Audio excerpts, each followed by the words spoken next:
Hi, everyone, and thank you for joining us for the Mars Tech Meetup. This is December 8th, 2020. This discussion is on polling technology with Dan Cassino. Dan has been featured by The Times, Fox News, Washington Post, and many outlets. We're really lucky to have Dan today, and it's an interesting and I guess timely topic, if you will. So before we get started, just a few housekeeping items. One thing I'll mention is that you can actually ask questions of myself and Dan by just putting it in the YouTube or Facebook chat window. So there's a chat or a comment section in both YouTube and Facebook. This is streaming live to both. And if you do have a question, put it in, and we'll be able to field your questions towards the end of Dan's discussion here. So these are your organizers. There's Mark Baskin, who's on the call, and Nancy, who really makes everything happen behind the scenes. And Nancy's actually works for a marketing company called Korn Heinz. And my name's John Carini. I run a company called iEnterprises, and in looking there, I need to update my photo. It's a little old, although I looked pretty good back then. And Mark Annette, who is another one of our organizers. We're happy to have this event. So we do have an upcoming event. So we may have an event in January, but that hasn't been completely confirmed. But we will run a youth pitch competition in February, as we have done in years past. And that competition is a high school youth pitch competition. And typically we get some sponsors, and the high school kids get a prize for the best entrepreneurial idea, if you will. So look out for that. We should have a date on that soon. Some of the resources we have, there's our website, and I suppose most of you were there because you're here in this meeting. We also have a Facebook handle, as well as a LinkedIn page and Twitter. There's the FDU website. As you guys know, typically this event actually happens at Fairleigh Dickinson University.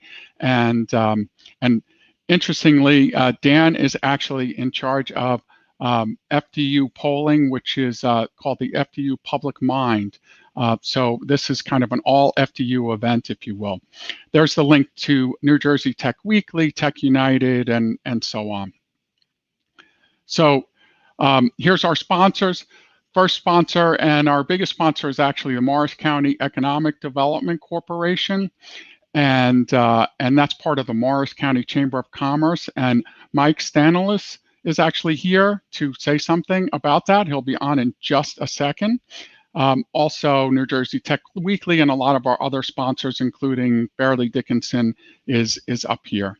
So, as I mentioned, the Morris County Economic Development Corporation and the Morris County Chamber is our biggest sponsor here. We're one of the largest groups in Morris County with over 2,000 members. And what I will do is I will bring Mike on, and he'll tell us a little something about the Morris County Chamber. Hey, thanks for joining us, Mike. Hey, John, it's really a pleasure to be here. And, we're really honored to be a sponsor for the great work that you do. This is a great group, and clearly you've got quite a large following, which is a testament to what you guys are doing and the value you're bringing to the entrepreneurs and the business community here in Morris County. So the EDC, Morris County Economic Development Corporation, the Morris County Chamber of Commerce, they are working together now. And just a quick tidbit about Morris County. Morris County is the 6th wealthiest county in the nation. And so, in our opinion, the business community, it's a reflection of that. We have such a robust business community, as witnessed by some of the global corporate headquarters or North American corporate headquarters of Fortune 100, Fortune 50 companies that are here, from Novartis, BASF, and it trickles all the way down to the solo entrepreneur, 28,000 businesses here in Morris County. So you're at the right place to do business, and just get out there and keep doing what you're doing. If you have any interests in the chamber or the EDC, please don't hesitate to reach out to me. But thank you, John, for putting together such a great presentation, and very timely, by the way. All right. Well, thanks for your support and the support of the chamber, Mike. We really appreciate it. And just by the way, Mike and I had a little conversation before this, and he had some very interesting questions that I will ask Dan in a little bit. They're some of the more humorous ones, though. So if there's bad jokes, we can blame Mike. How's that? I'll All take right. that. All right. Here we go. All right. Thanks again, Mike. So our keynote is Dan Cassino, and he is truly a national polling expert. As I mentioned, he is the director of the FDU Public Mind and FDU Polling. He's also been featured on many TV shows and many feature publications. So he's a really great speaker. We're so happy to have him. And without further ado, I will bring on Dan. Hang on. Thanks so much for joining us, Dan. It's great to be here, John. Thank you for having me. Yeah, great. So maybe we could just start out by telling us, could you just tell us a little bit about your background? I did a little intro, but I know there's a lot more to it. So what have you been up to and what's your background? So I'm actually trained as a political psychologist. People think that means I'm doing like Freudian analysis of presidents and such. But in reality, what it means is I'm a cognitive psychologist who studies how people think about politics and how people think about the world. And one of the big questions I faced when I was doing my graduate work in this is why anyone ever changes their mind. Because it turns out it seems like nobody ever changed their mind at all. And so that really was the starting point for my research, is trying to figure out, first off, what's the connection between what people are thinking, what their internal states are, and what they actually say aloud, because those are definitely not the same thing.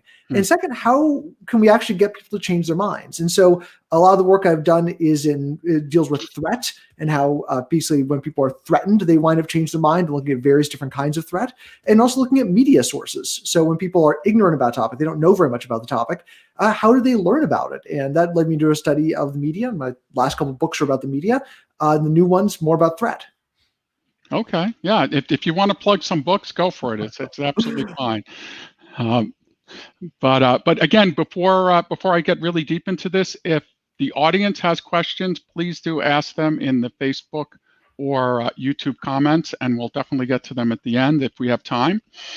So your background's very interesting. So what made you just get into polling? What made you think about that being the logical next step for the psychology part of your background?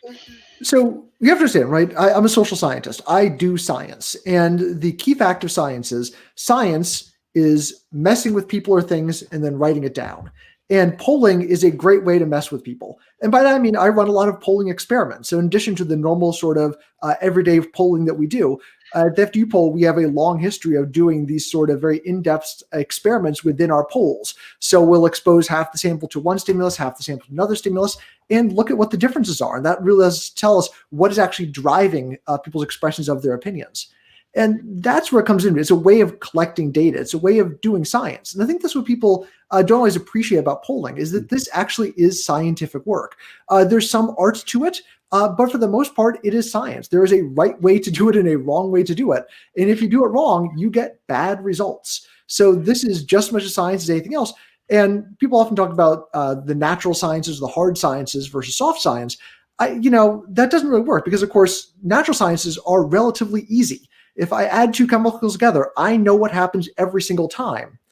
People, on the other hand, are weird, and we have to figure out what is going on inside people's heads. And that makes the sort of work we do much, much harder. Wow. So you can't put a monitor in their brain or something? Well, we've actually come pretty close. I've actually in the past done a lot of work with subliminal measurement of attitudes. Where we actually can measure attitudes without you knowing that we're measuring your attitudes. But that's hard to do over the phone or over the internet. We generally have to bring in the lab for that kind of thing. Okay. So speaking about the science of polling, can you explain what's a margin of error, and without giving us a 45-minute lesson on it, how is it computed? So it's pretty easy, right? The basic idea is that imagine we ran a poll where we managed to, and this is impossible, we managed to talk to literally every single person in the country, every single person we were interested in talking to. Then there would be no margin of error. We would know exactly how many people thought whatever we were trying to measure, because we would have talked to everybody. However, we can't do that. And in fact, it wouldn't be cost effective for us to do it. It wouldn't be efficient for us to do that. Because it turns out if I am trying to get a sample of the entire country, or actually of even just the state of New Jersey, if I get a random sample of anywhere between 800 and 1,200 people, I can get about the same number. I can get about the same number as I would if I polled literally everyone. Now, there's some assumptions built in there, the big assumption being random sample, and it's actually very, very difficult to get a random sample. But if we buy that assumption, then I can calculate the margin of error is. And the margin of error is just based on the fact that I haven't talked to everybody. So if I called 10 people up on the phone and asked what they thought, you might think, well, maybe 5 of those people are weirdos. Maybe 5 of them over in Passaic County or something. We don't like that. They're not going to, we don't trust them. So maybe we got 5 weirdos in there. Well, if I call 1,000 people, the odds that half of them are weirdos, well, that's probably not going to happen. So the bigger my sample size is for a random sample, generally the smaller my margin of error is. We also have to look at where we are in the distribution. If I'm looking at something that's very close to 0 or very close to 100%, the margin of error is going to be lower. So if my poll is off a little bit, and let's say the true number in the world is 50%, and I find 48, well, that's pretty close. That's sort of sampling error that can happen. However, if the true number in the world is 0% or almost 0%, I'm not going to find 2 or 3 or 4%. It's going to be really close to 0. The closer we get to 0 or to 100, the more accurate our polls actually are, which is a little counterintuitive. But the closer it is to the middle, the harder something is to poll. Interesting. And did you ever try to poll just the weirdos? That might be really interesting. This is the problem. When we actually try, we've done a lot of polling on conspiracy theories, where we poll things that are not true. And in fact, the problem is we keep on getting 20-30% of the American public who agrees with whatever we throw out there. And so we decided that the way to go about this, all right, let's come up with a theory that we just made up, that we know is not true. And we'll ask that. And still about 20% of the American public says it's true. So, it turns out there is very little you can ask that is weird, that is too weird for the American public to agree with. And some of that is people messing with you. And that always happens when you are asking poll questions that are a little out of the mainstream, is people think it's just a lark to do it. Although that's not as much a problem for us as it is for some other polls. So we are almost entirely still doing live caller telephone, which is very expensive. But it's the gold standard. It's the most reliable. So it's what we do. But if we were doing online polls, or we were doing what are called IVR, interactive voice response polls, those are polls where a computer calls your phone, well, then you get a lot of people trolling you. And that's going to happen when you use those methods. So we try and avoid it, but we still find a lot of weird responses. The American public is weirder than you think. And mostly it comes down to the fact that we don't bother to ask people questions. And when was the last time you just asked someone out of the blue, have you been abducted by aliens? Well, about 5% of the American public says they have. Wow. Now, people always say their Thanksgiving dinners are weird. I want you to imagine how much weirder it would be if you're asking the same questions that I'm asking of everybody all the time. So you keep on saying American public. Obviously, that's where your polling experience is. But are we just weirder than anywhere else? Like, what do you think? Well, we have to understand, of course, scientific polling was actually invented in the United States in the 20th century. This is actually American thing. So we actually don't have as much polling data on other countries. They don't do it as much.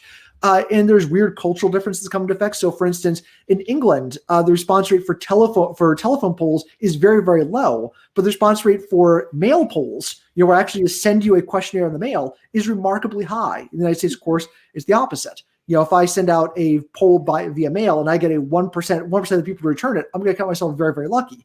In England, you're going to have 60 to 70% response rates.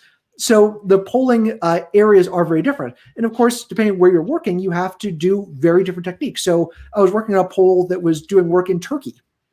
And the problem was trying to get a representative sample of people, and especially in villages where people didn't have telephones. We wound up subcontracting with all the FedEx drivers. Basically, they would drop off a package and we'd have them go next door, because you don't want the people who just got the package, but the people living next door, 2 or 3 houses down, and randomly turn their house down and talk to those people and ask their questions of them. So it turns out Europeans are about as weird as Americans, but you have to use very, very different techniques to gather the data on them. Huh. So maybe that makes me feel better. I'll have to think about that, but I think so, actually. Well, the other thing is actually when you're dealing with European data sets, you actually don't have to do as much polling because there's a lot more centralized data. So I do a lot of polling, for instance, with our pharmacy school at FDU, looking at the rate at which people stick to their prescriptions.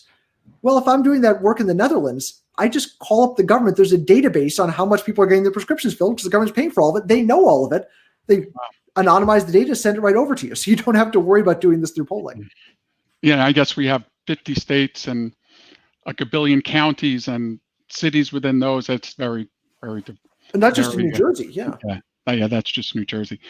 Okay, so I know everybody wants us to talk about more current events, and so maybe we'll start with 2016. So in 2016, I know the polls weren't super accurate, and I know I went to bed, and the exit polls too, because I went to bed, I thought Hillary Clinton was president, and then I think my wife woke me up and told me that she wasn't. So what happened with the polling both before, and maybe you could talk a little bit about exit polling too. So what happened in 2016, and obviously we'll talk about what just happened as well. So anyone watching who's really interested, who wants the long version of this, I actually right the day after the 2016 election, I had a long piece in Harvard Business Review about this. So you can read my full thoughts about what happened on that night. Okay. As far as you can tell, on 2016, the big thing that, first off, we understand the polls were not that far off. The national polls were actually pretty close. They showed her winning at the end by about 4 to 5 points. She wound up winning in the popular vote by about 2.5 points. So the polls were off within the margin of error. The big polling miss we had in 2016 was on state level polls and local polls. They did not do a good job of what we call weighting. That is correcting for the fact they're not getting a true random sample. There is some concern about what we call systematic non-response. That is, there is some belief that Trump voters, Trump supporters, do not like answering polls. And so therefore, if I call people up, well, then Trump supporters are going to be less likely to answer the phone, so that all the polls are going to be skewed against Trump supporters. We don't actually find any evidence that that's really happening. Trump supporters and Clinton supporters in 2016, or Trump supporters and Biden supporters in 2020, seem about as likely to pick up the phone. And the way we can track that, you might say, well, how can you track that, right? Because how do you know? Don't pick up the phone. Here's the trick. When we call you and you don't pick up the phone, we don't stop, because our data quality requires on getting as many people that we call to answer those questions as possible. So in our poll, we will call you back up to 7 times to try and get a response from you. We will bother you until it is easier for you to just answer the questions than it is for you to avoid us. So what we can do is we can look at the people that took us more calls to reach. So the people, the people who took 6 calls to reach different than the people who took 1 call to reach?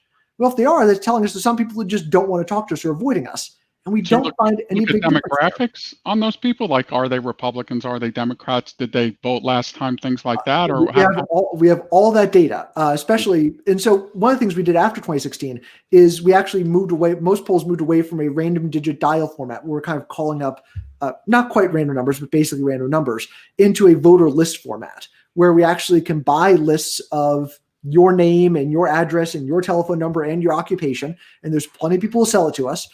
We buy those lists and we randomly choose from those lists. And of course, your voter information is part of that. Who you voted for is private, but whether you voted or not is public information. So I can figure out who the Republicans are, who the Democrats are, who voted, who didn't vote, all based on that.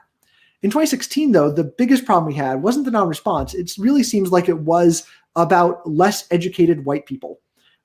So typically, and in the past, up until 2016, more educated white people and less educated white people had about the same views on politics. There wasn't much of a difference. And so no one really thought to correct for that. Now, whenever we call people on the phone, we're less likely to reach less educated people. They're less likely to pick up the phone.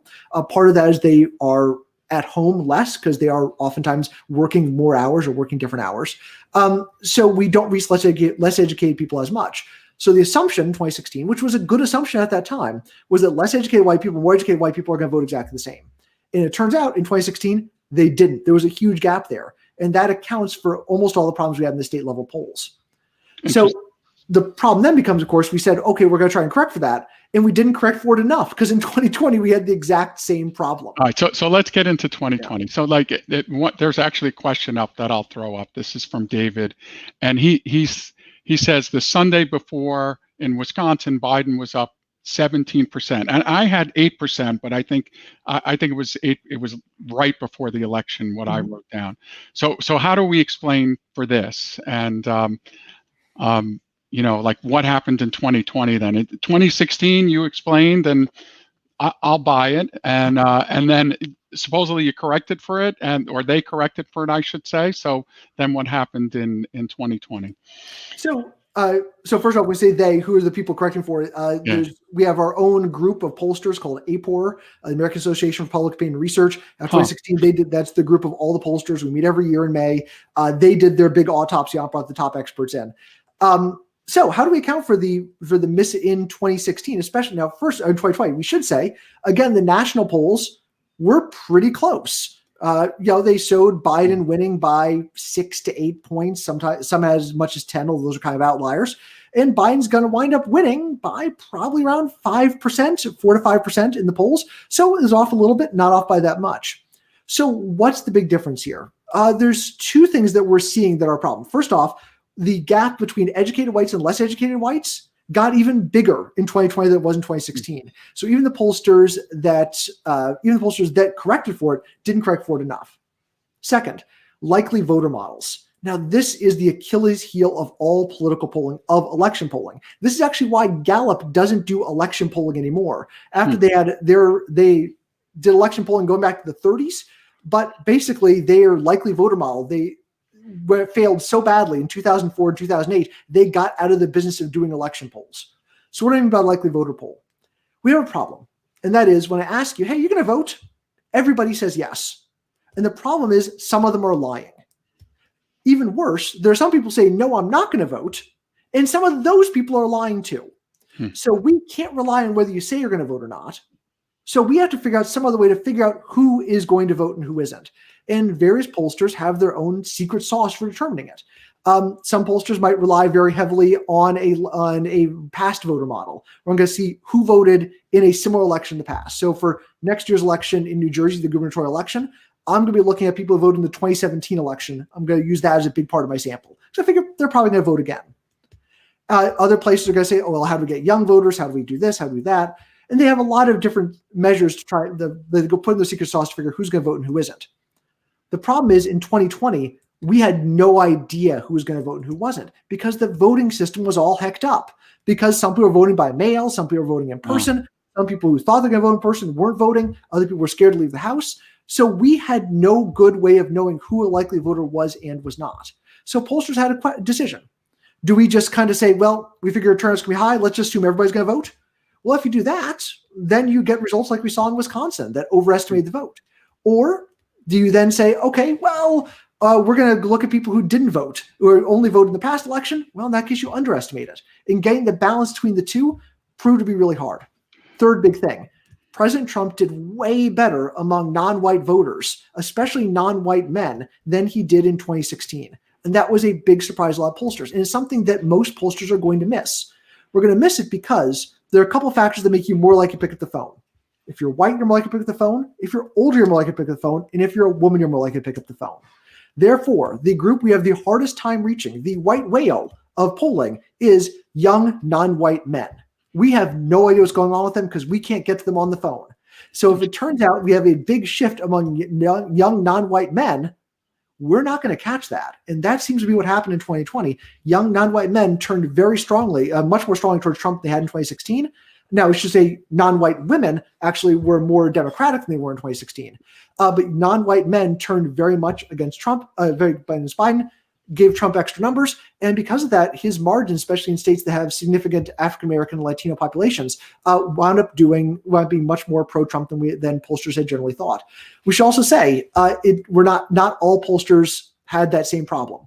Right. So the best pollsters, so in Iowa, the Selzer poll, who's the gold standard for statewide polls in the country, got it exactly on. And the internal polls from the Biden campaign, actually, who spend more money than any of us have to spend. They spent millions of dollars on polling. They actually had it pretty close. If you look at where their polls told them to put their candidates and their money in the last couple of days, they were not going to Texas. They were actually going to states that wound up being relatively tight, like Georgia and Pennsylvania. Interesting. Yeah. So it's funny because Mike and I were talking before this, and he was like, "I've never been called by a pollster. Have you?" And I said, "Well, yeah, I have, but I hung up. You know." So and then they called again, and I hung up again and again, and I never talked to them. So is that you're the problem, John? Is what you're telling me? You're the problem. I'm the problem.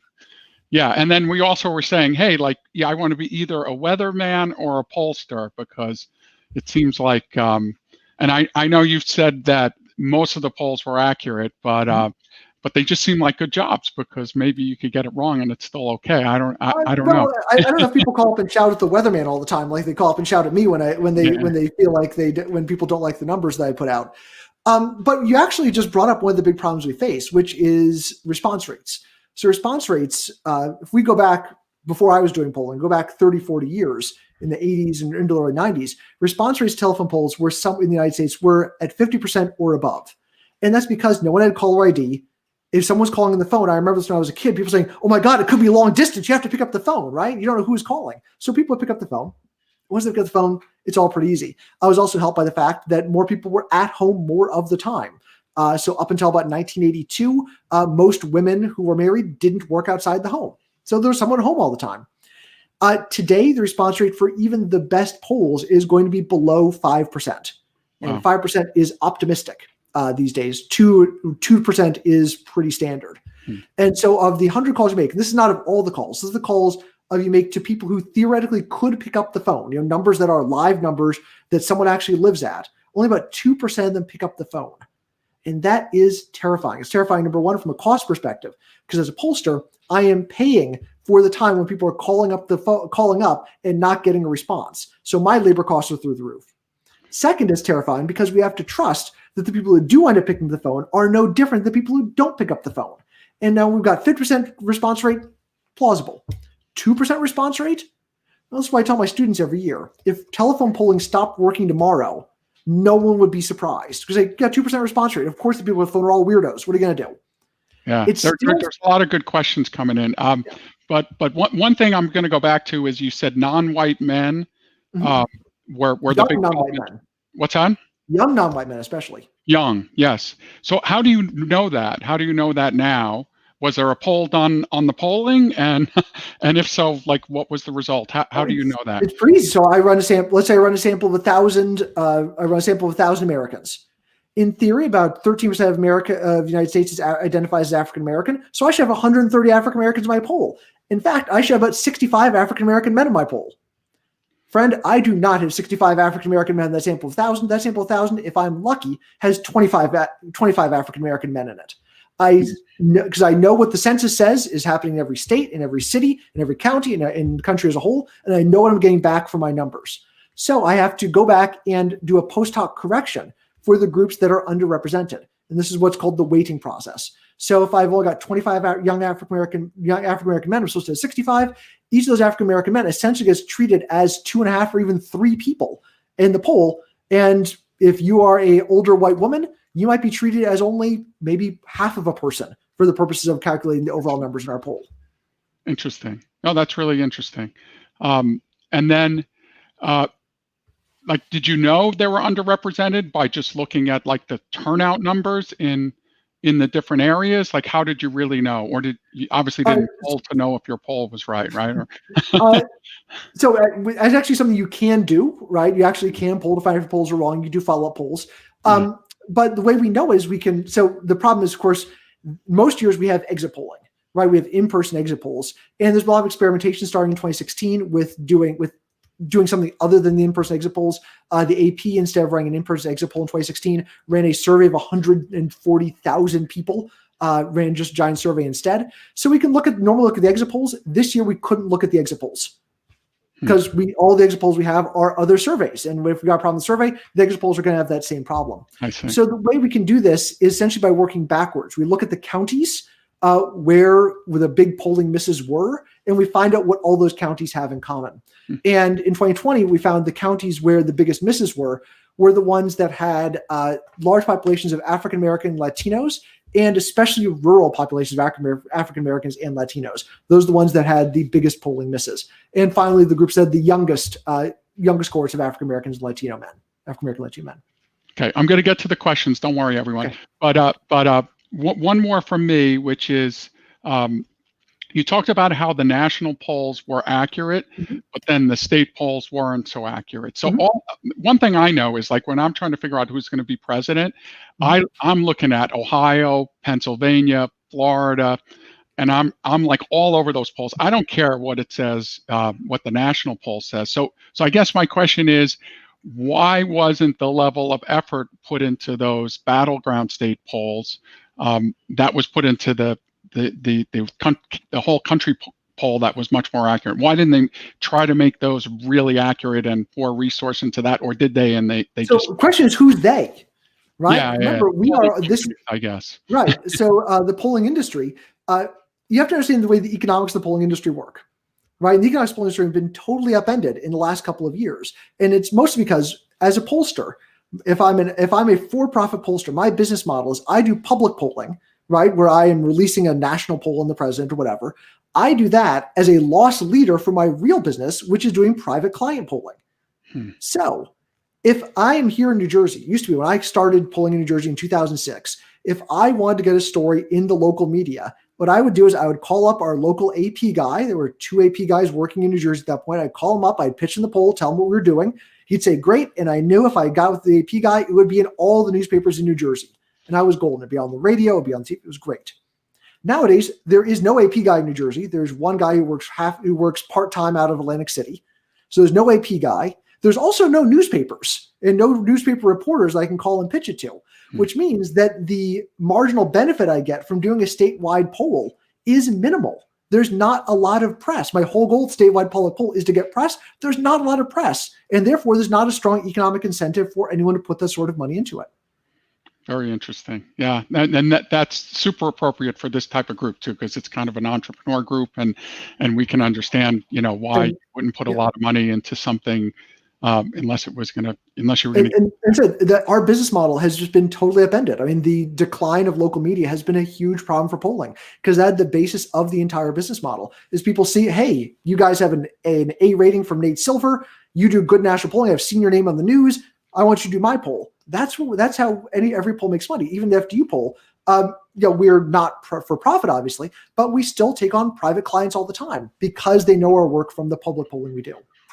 Very interesting. Yeah, very interesting. Sounds like maybe a good startup would be some sort of, if somebody could get funding, a well-funded polling company or something. Well, we've got lots of well-funded ones. The problem is, if you're a public poll, you are literally giving away your product. Your whole point is you give away your product for free, and getting people to pay for that product, I don't know how you do it. Fair enough. Okay, so this is one of our organizers, Mark, is asking you, and I noticed this too. We keep asking about the phone, and phone is the way to go. Doesn't Facebook know everything? They seem to know everything about me. They're stalking me for these products that I am going to buy, amazingly.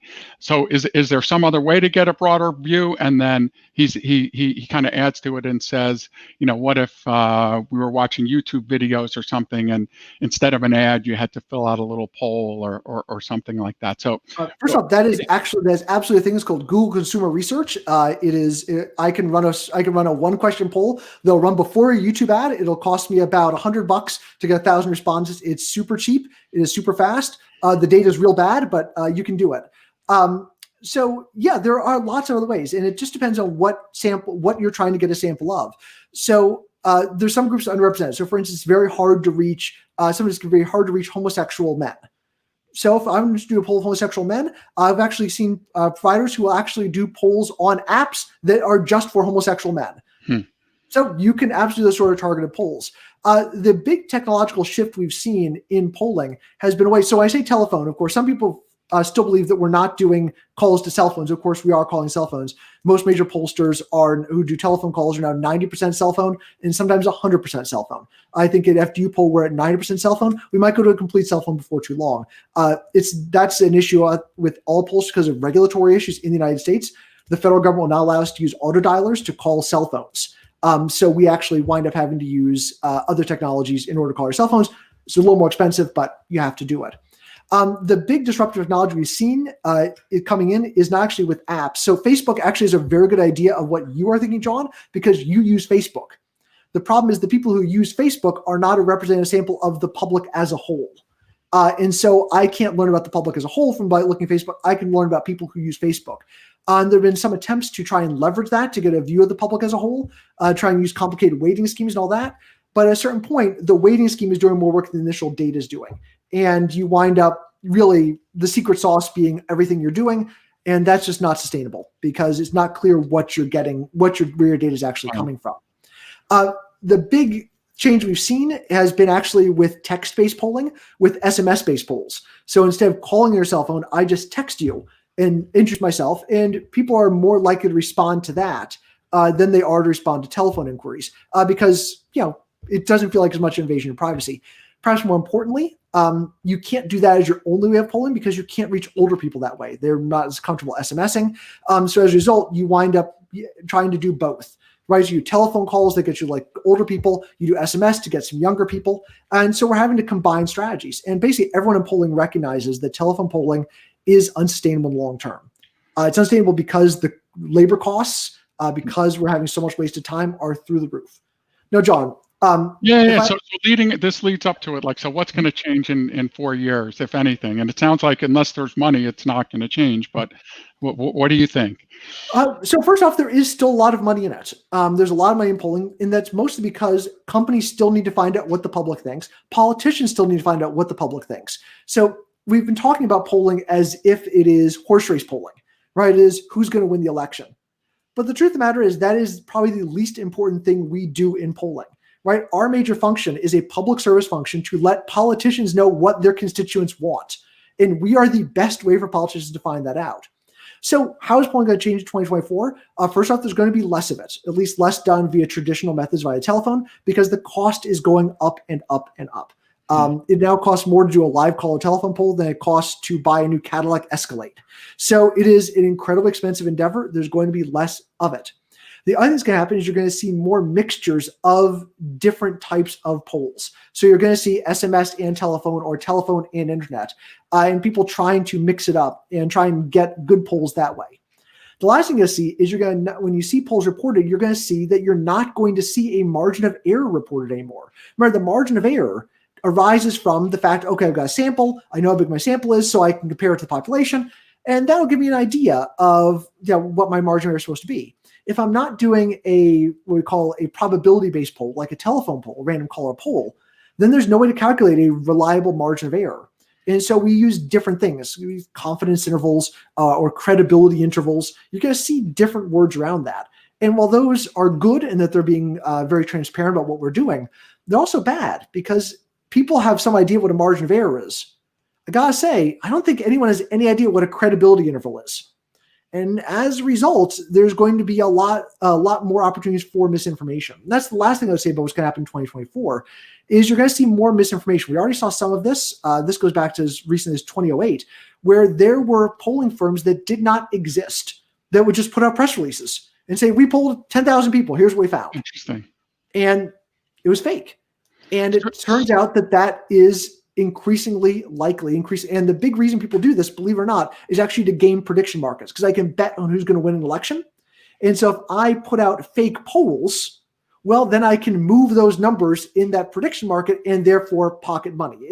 If you're doing this on Wall Street, you would go to jail. But, so they're not trying to influence the election. Actually, David asked a question about that.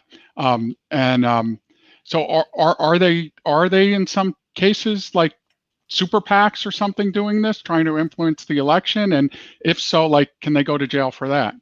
The answer is no, you can't go to jail for it. So there are absolutely super PACs who will fund polls, although for the most part, they don't release those polls they put out, right? Because look, if I've paid to field this poll, why in the world would I then share that with everybody else, right? Mm-hmm. Most cases, they're not going to do it. When we do have super PACs that are funding polls, most of the time when they're doing it in order to let politicians know, hey, here's what politicians think, right? Here's what your constituents think, and try and influence them, not by trying to fake them out, but in terms of trying to tell them this is what people actually think. And that only works to the extent that they are credible. If they're not credible, that's not going to work. And people aren't going to believe them, and a think tank or super PAC is going to lose all its credibility and not be able to influence anything. So there absolutely are some groups that will fund their own polls, and it is absolutely possible to write questions that will get you the results you want in your poll. And there are bad actors in the polling industry who are doing bad work and know they're doing bad work, but are getting paid for it. And they're perfectly happy with what they're doing. I'm not happy with them. I wouldn't do this sort of work. But there are absolutely people that will take those sort of jobs. But your best source here really is looking at who the pollster is. If it's someone you've never heard of, well, then you probably shouldn't pay too much attention to them, because you shouldn't pay attention to everything you read on the internet. Same sort of internet literacy and information literacy we get out of every other discussion we have, the same sort of discussion I have with my 10-year-old sitting right over there. So you shouldn't believe everything you read, and there absolutely are fake polls that get put out, but those polls are not going to be from credible sources, not going to be from anyone you've heard of. And also, of course, there are plenty of polls that are putting out stuff that is too good to be true, at which point it is. Right. And, a lot of those are going to be called troll polls. People are calling people up mostly with IVR because it's cheaper to do. And they're going to put something out that's not great, but looks fun and gets a lot of coverage. And it's generally just not credible.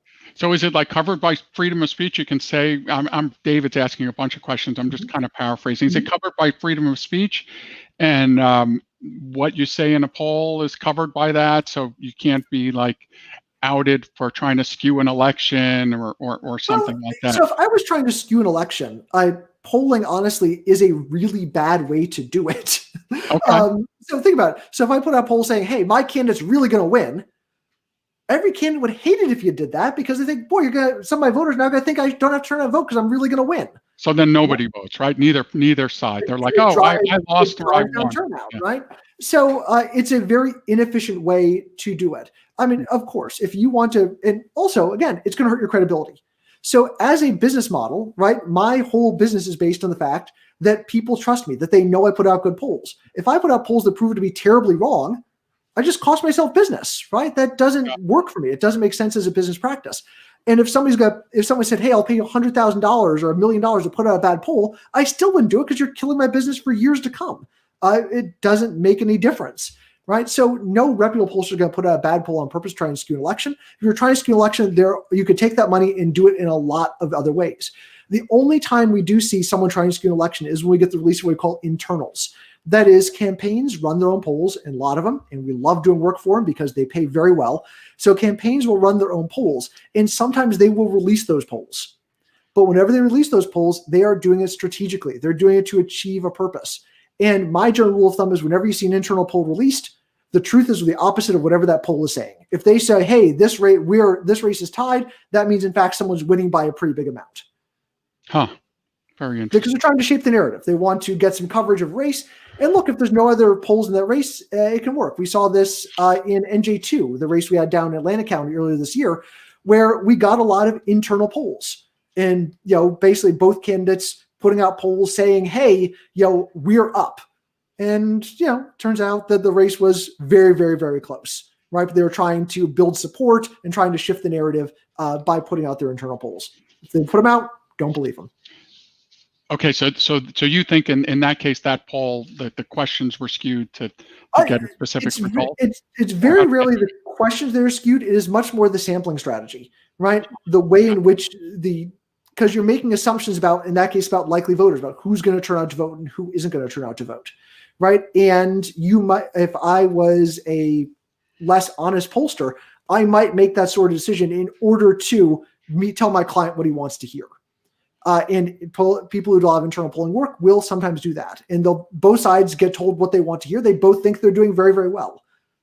Very interesting. Okay.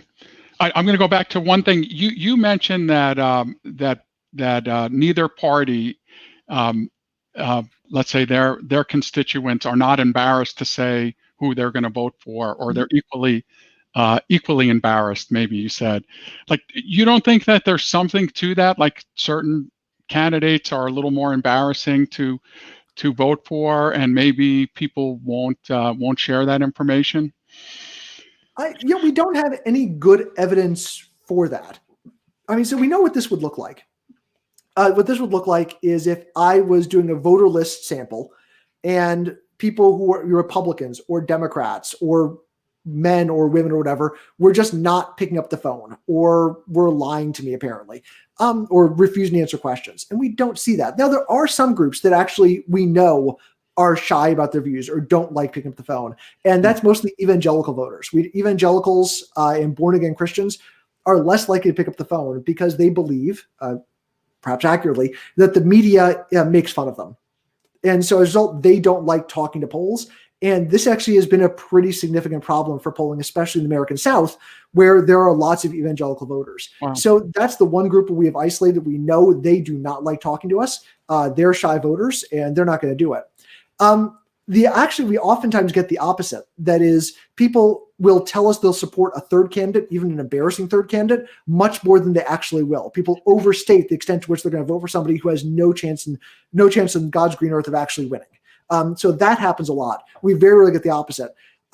We will sometimes find short-term effects.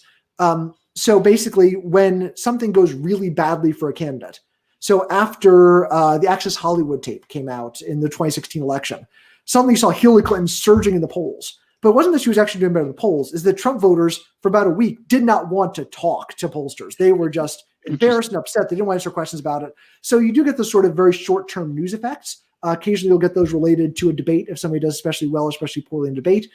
But in general, in the long term, there's no systematic preference there, except, as we know, for people who won't pick up the phone, and younger people, African-American people, and men, and evangelical voters are probably the hardest to reach. That's really interesting. Wow, this is a great topic. This is and it's super deep. I may come back and watch this again because I might have to review it. And let's ask one or two more questions, and then we'll wrap. So here's one from Ron. How do you determine the weighting for populations that are considered over or underweighted? So is he asking about weighting the weighting? Yeah, you might remember at the beginning of this, I said polling is art and science, is mostly science, a little bit of art. The art part comes entirely in the weighting process, because honestly, there is actually a scientifically perfect weighting mechanism that you can follow. The problem is if you use that algorithm, occasionally you'll get really absurd weights on certain people, right? So I might wind up with a young African-American man who has a weight of 12 under this algorithm. And the problem with that is that's insane because you're assuming he's representative of 12 other people. And what if he's not? So you can't really do it just based on the optimal algorithm for weighting. You do have to bring in a little bit of art into it and a little bit of your knowledge. And this is actually why state level polls where the pollster is from that state and knows that state really well, that's why it's really important to have them, simply because those pollsters are going to know what the population should look like. I mean, I know what my weights in New Jersey are going to look like. Right? I have an expectation about that, and I adjust my polls up or down a little bit based on if they look a little bit out of whack. But I wouldn't feel comfortable going in polling Florida because I don't know Florida. Florida might be weird, and I might not know exactly how to set those weights properly. So weighting is, look, there's an optimal way to do it. You compare the numbers you have to census numbers. You multiply everything out, then you average out everything multiplied by. It's algorithmically not that complicated, but there is a lot of art that goes into it of figuring out what the best way to do is.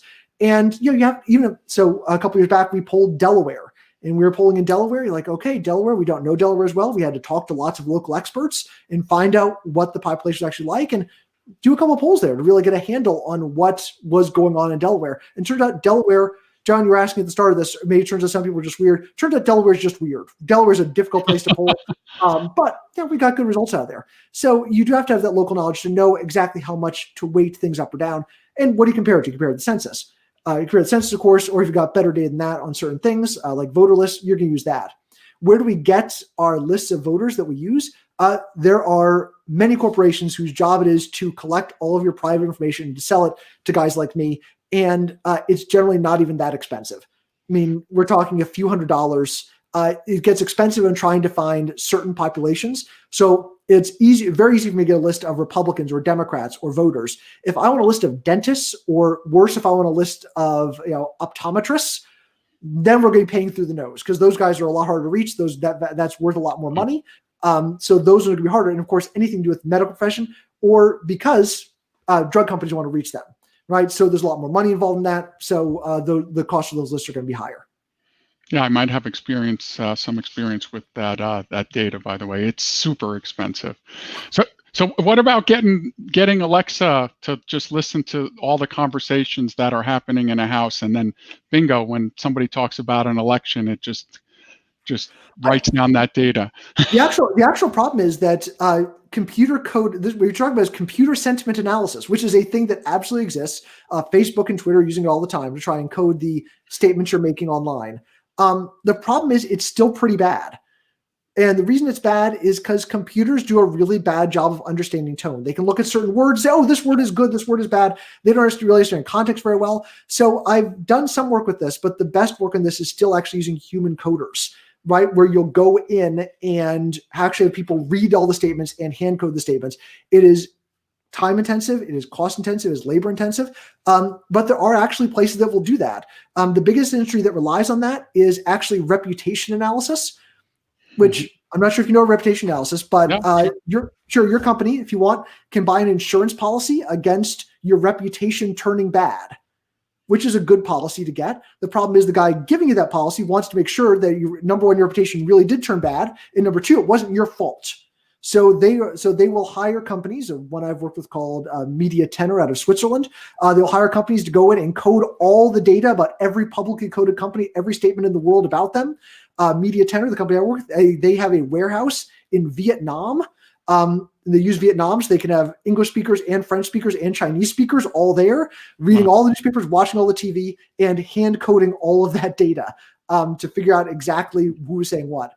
The computer content analysis just isn't there yet. So you get that fire hose of data. That's great. But you have to have something. You have to do something with it to turn that data into useful information. And the computers just aren't quite there yet. Yeah, I agree with you on AI. I'm still waiting for, the real Terminator to actually make a decision for itself, because I haven't seen it. I know it's powerful at detecting trends and so on and so forth, but there's definitely a ways to go. And I want my self-driving car. Never mind my self-driving car. I want a self-driving plane. Like, what's going on? That was in like Popular Mechanics in like 1940. Where is it? I'm with you. What's self-driving car? And the other problem is if I use Twitter analysis or Facebook analysis, I can't do that for election because they're not representative of all Americans. Good point. Still, the best way to get a representative sample of all Americans is to call them on the phone. And even that's really hard. And this is part of the problem we have, is that there's no single way we can get a reliable sample of all Americans anymore. Telephone's the best, but even that's increasingly difficult. Okay. All right. Last question. And it's, I'm going to put you on the spot a little bit. So do you think in 2024 that the polling will be more or less accurate, especially in the battleground states? So I think that the high quality polls will be more accurate than they were in 2020. But I think there's going to be way more low quality polls in there. And simply because there is going to be a void of information, right? As the cost of polling goes up and there's fewer people doing it, the demand for polling information has never been higher, which means that there is a business opportunity for people who are doing cheap, bad polls. And I think we've already seen a lot of them, and you're going to see more and more cheap, bad polls. Right now, up until very recently, the dividing line has been, are you using telephones? Right? If I wasn't doing a telephone live caller poll, I could not get in the New York Times, I could not get in the Washington Post, and that was a big filter. Now, because there are so few high quality live caller telephone polls, every media source has relaxed their standards on this, right? And get in the Times or get in the Post without doing a live caller telephone poll, which opens up the floodgates for all sorts of very cheap, low quality polling operations to get in there. And so I think that's going to be, those floodgates can be open even wider. You're going to have more and more low quality polls in there. And that's a problem for all of us. It's a problem for me because it means I'm selling now a Cadillac product against a whole bunch of Kia competitors. And it's also a problem for the media and for voters because it's harder and harder for you guys to tell what is good information and what isn't. All right, fair enough. So we'll look for the really good polls, especially the ones you're involved with, Dan. There you go. That's how you know.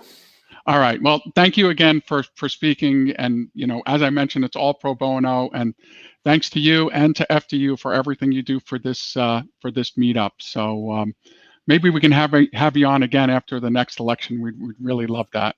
Hey, we've got an election company in New Jersey. We've got an election coming up next year. So everyone's retired politics. Don't worry. It's going to happen again. All right. We're looking forward to that then. Thank you very much. You have a great day. And once again, thank you. So everybody hang on. We're going to do a little poll. They're just kidding. I just want to go through a little bit of housekeeping. That was fantastic. And like I said, I may go back and watch that again. There was so much information in there. So as I mentioned, the next event is most likely Pitch, New Jersey, which is a youth Shark Tank. And that's done in cooperation with the Morris County Chamber and the MCEDC. That will be virtual as well this year.